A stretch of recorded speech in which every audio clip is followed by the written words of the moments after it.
Kepada anda semua, untuk semua warga-warga Kota Baru, Telipuk dan Kelantan ataupun anak-anak perantau selepas ini kalau nak cari barang-barang rehab ni, sekarang ni kita tengah buat pemasangan signboard lagi guys. Kita dah ada LED terbesar dekat Kelantan dan hari ni kita pasang pula lagi billboard ataupun kita punya untuk menampakkan lagi. Kalau nampak kat sini, nampak lagi kat sana kita dah pasang kerusi roda. So daripada traffic light sini, nampak traffic light sini.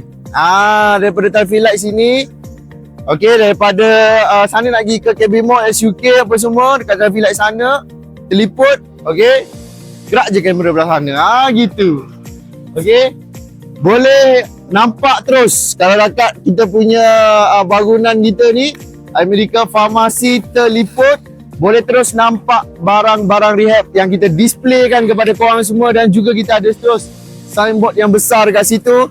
Boleh tengok dan untuk memudahkan anda semua lagi untuk dapat ataupun membuat pilihan untuk membeli kerusi roda. Jadi kepada anda semua nak dapatkan barang-barang rehab terbesar di Kelantan guys, kita tak main-main. Amerika Farmasi, pusat rehab terbesar di Kelantan.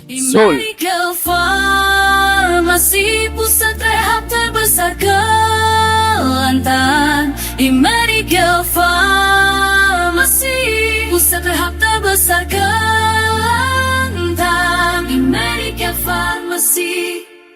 Di Kelantan negeri bertua, ada satu tempat penuh harapan. Langkah terasa lemah, kami hadir hulur bantuan. Tongkat kerusi roda, alat berbagai rupa, untuk payah tercinta dan keluarga kita semua.